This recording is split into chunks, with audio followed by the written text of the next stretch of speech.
All right, so I am on my way to go photograph a tire shop that I saw the other day.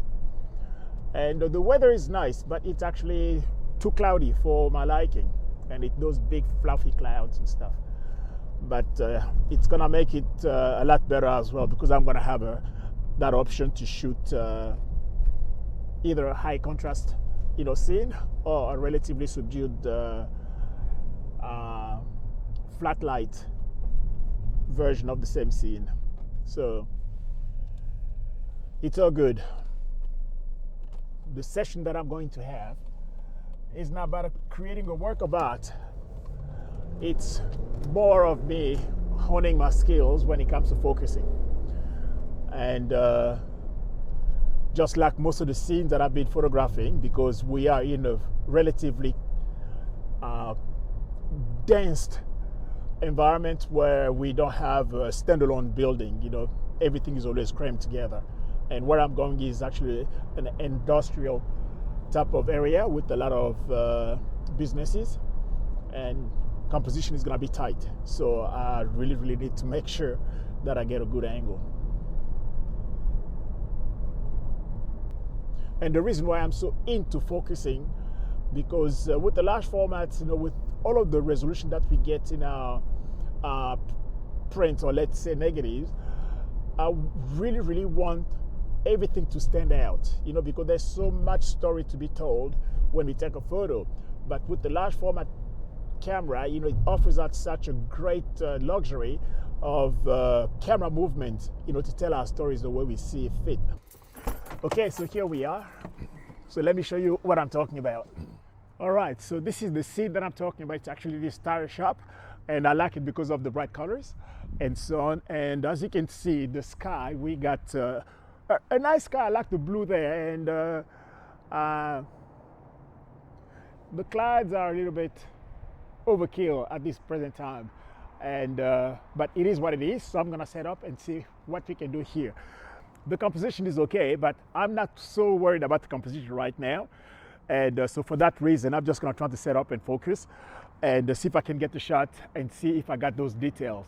And because I'm shooting relatively at an angle, which would imply that a swing would be required, but I don't think so, because we have equally a lot of upright structures there. So a plain image focusing will suffice, I would think. But the only way that I could tell is trying to see if I can set up the nearest and the farthest edges of my depth of field and see how we go with the bellows movement. Now I'm just gonna level up my camera a little bit so I can get those upright to be upright, but I'm not gonna worry about horizontal too much.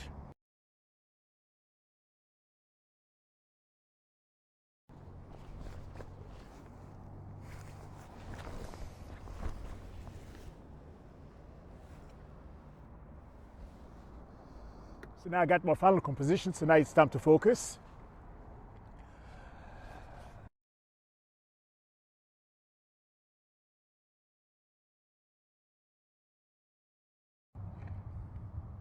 Well, I am pleasantly surprised with the bellows movement that I have.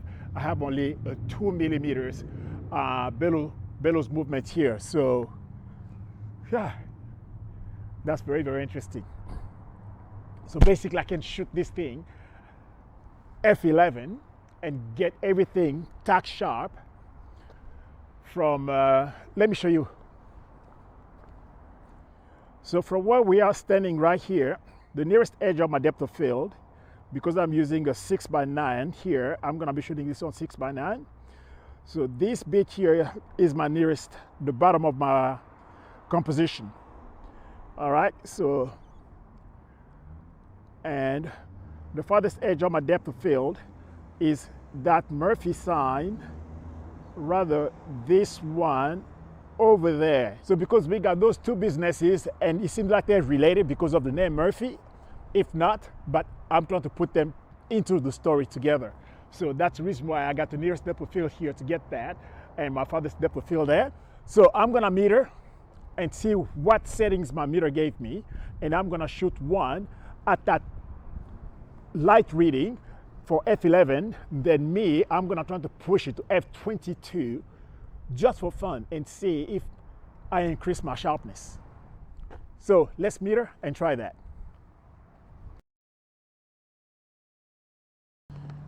It's great having to work right next to my go-go mobile. Can put my bag down and put everything down and just work.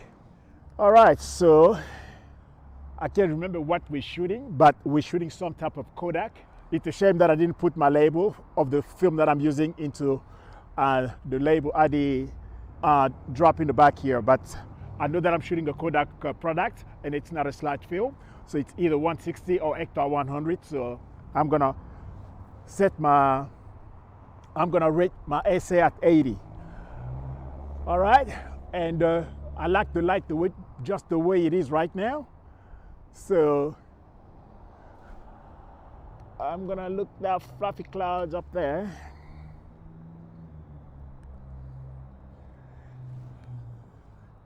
And my darkest scene is the trees there. So it gives me 13.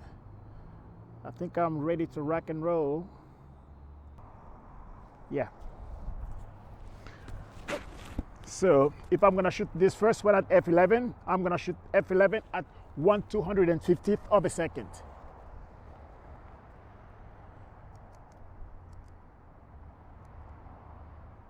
This is how much light we got here today. So that's f11.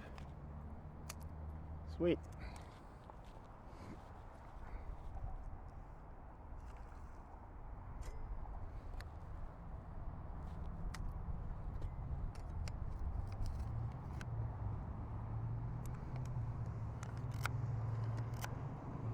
And then now I am going to shoot it at f22, and at f22 that's 1/60th of a second.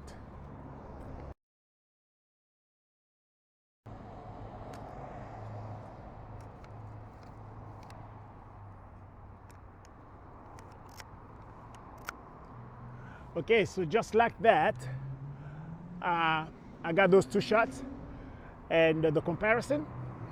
Let's look at these shots side by side. By looking at it this way after processing, I can see that this area of the palm tree on both images, were red, and that redness basically is just light bouncing off this front of the building here, which is red, and reflecting that light away and so on. So there's nothing I can do here, but unless I can go and do some color balance and to correct that.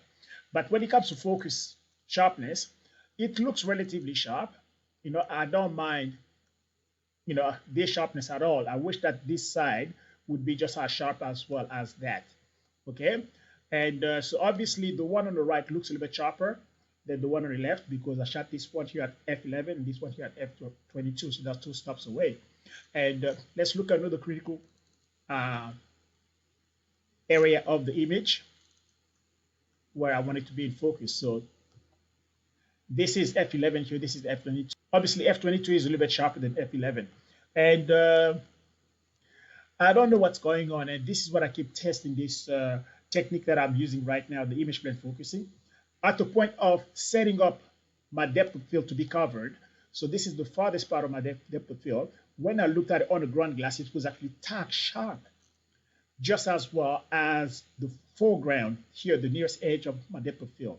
But yet, when I set my depth of field somewhere between that point and this point here, then the predetermined aperture that I'm supposed to shoot at, which was f11, if I set it up and try to use that f11, this is what I'm getting after I set up that focus point. And then this is where I'm having a problem. It could be I'm not placing my focus points properly, or I am missing out a millimeter or two on my base rail when I'm setting up focus. So I need to pay more attention to that and see what I can do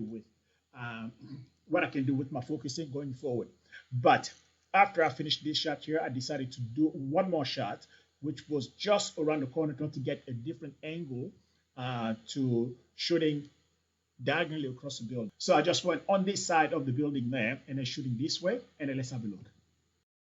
All right, so I came around this side of the building to get this composition, and a lot of things are happening here with this composition here, and especially I want to isolate just the Murphy's tire power, and trying to subtract anything else that's within the scene.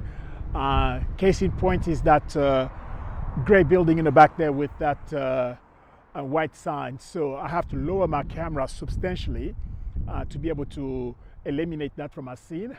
And another thing as well that I wanted to do with the shot is to bring in some kind of elements of design by using the front of the building with those columns, and having to stagger just a little bit like so you can see those brick lines in the front.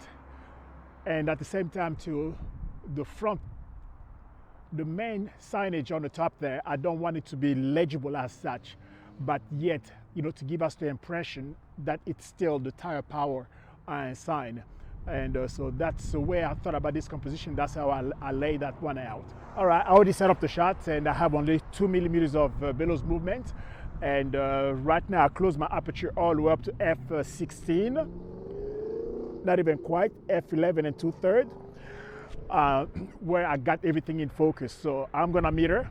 Either I can shoot at f11 and 2/3, or I can shoot at f22, which is my favorite aperture. So before we do that, I have to actually insert my film roll back because I'm shooting 6x9 today. My Vista 6x9 film roll back. And this time I'm shooting a Portra160, so ISO still at 80. And what I like about the scene as well is that we got the relatively dark blue of the building and the slightly light blue of the sky, and with some clouds there as well. Yes, on this side of the view, this side here it's overly cloudy, and this one here we got the sparsely cloudy, you know, sky.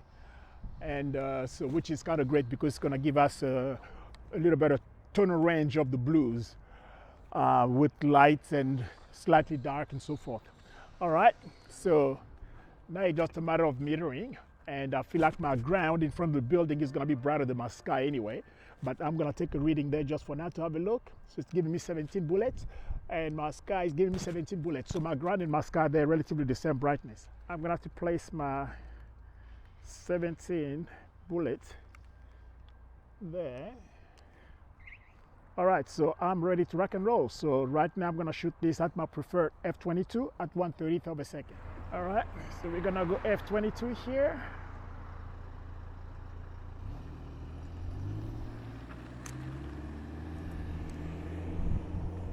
So I don't have to worry about any other cars coming through.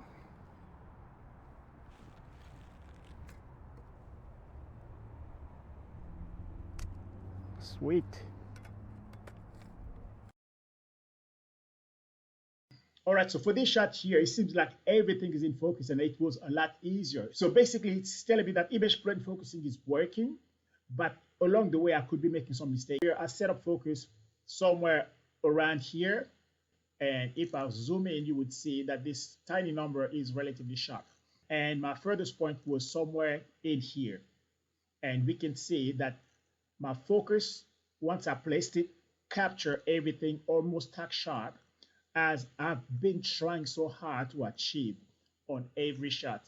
Okay, so it seems like I'm getting closer and closer to getting this thing sorted out, and it's just a matter of getting out and shoot a lot more. All right, so if you like this video, let me know what you think in the comments. You know, my journey in large format photography is just starting. As I mentioned earlier, I'm not creating workabout right now, but I'm trying to take care of the scene as if I was trying to, until such a time that I'm comfortable with what I'm doing, and when it comes to my focusing and I can get into the detail that I want, then I can go out and try to be more creative with what I've learned so far. As such, I'd like to see you come back from the journey. Until then, cheers.